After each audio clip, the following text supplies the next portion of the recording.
Hi mga mi, another day, another mini vlog. Kala ko talaga huling linggo na namin ng pagtitinda mga mi dahil nga po konti na lang yung mga bata at mag-Christmas party na nga. Nun pala meron pa silang immersion kaya naman yung benta namin nung nakaraang linggo ay talaga namang matumal. Dito lang po pala mga mi yung daily routine ko na ginagawa ko sa school. Ibabaso-baso yung mga naluto ko ng toknene tapos magluluto ulit dito. Po kung nakikita nyo dyan si Prince, kasama ko din yan siya araw-araw at si lolo ko nga po mga mi ang tagabuhat ng paninda ko. Kaya kahit papano nagpapasalamat ako sa kanya mga mi at hindi na ako gaanong nahihirapan. Ang iba ko pa palang niluluto dito mga mi etong Shanghai tapos ibabaso-baso ko din. Si lola ko dahil wala every Tuesday at Friday ako nga pong nagbabaso-baso ng Shanghai niya dito. Guro nga talaga naman ako ang kasipagan ko sa lola ko, biruin nyo nagtitinda na dito sa school tapos nakikilabada pa. Sa 70 na yun siya mga mi pero gumugora pa rin talaga sa life. Katapos ko naman nga pong magbenta kanina mga mi, heto't pataon kami ng anak ko dahil magbebenta ulit. Aba naman. Meron nga po pala kaming dinaan ng school dito mga mi dahil kukunin ko yung order sa akin. O diba yung postura namin ng anak ko talaga namang simpleng-simple dahil nga kaperahan ang hinahanap namin.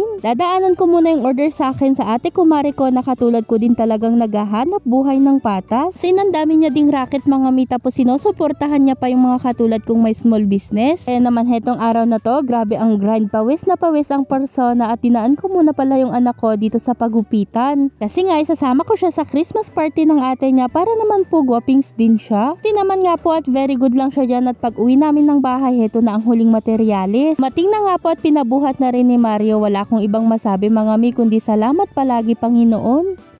Sabi yung araw ngayon mga mi no, Friday na pala ulit bukas. Hi mga mi, another day, another mini vlog. Aga ko natapos magluto ng paninda mga mi, tignan nyo at madilim pa nga neto. Kaya naman kako, sa wakas makakapag-breakfast ako. Nung isang araw ko pa to cravings mga mi at ngayon ko nga lang makakain. Ito yung pinauso ni Fukir at mga mi na tuna tapos lalagyan ng cheese whiz. Nako, DIY na nga lang itong ginawa ko dito mga mi, importante maipalaman ko nga siya sa seaweed. Nung isang araw, alam nyo ba, hindi talaga kumain maghapon ng kanin mga mi dahil ito nga lang yung gusto kong kainin sana. Kaya naman masaya ang pagkatao ko dahil nga sa wakas kahit DIY lang makakakain ako ng cravings ko. Pan ko ba, nag-iiba na rin talaga ang mood ko ngayon, sumasabay sa init at lamig ng panahon. Importante nga malakas tayo, nagagawa at nakakain pa din yung mga gusto natin. Bakit ba naman kasi napauso ito mga mi, hinahanap-hanap tuloy ng lalamunan ko. Pagkatapos ko naman lumafang, susuklayin ko na tong anak ko. Paano ba naman kasi mahaba na yung buhok niya kaya nahihirapan na rin siya. As forward na nga to mga mi, nandito na kami sa school neto at nabasa ko na lahat ng mga paninda ko. Kahit papano laging nabubusog tong anak ko dito, paano ba naman kasi lamon din ng lamon. Oo nga pala, update ko lang kayo sa pinapagawa namin dito mga mi, kahit papano inaabangan din pala. Ito sa baba mga mi, lahat po may beam na kahit papano. Tapos pinopormahan na rin lahat ng beam mga mi para nga po sa mga susunod na araw bubuhusan na lang. Bali nga dito ready naman na lahat ng buhangin at graba. O siya mga mi, see you on my next mini vlog.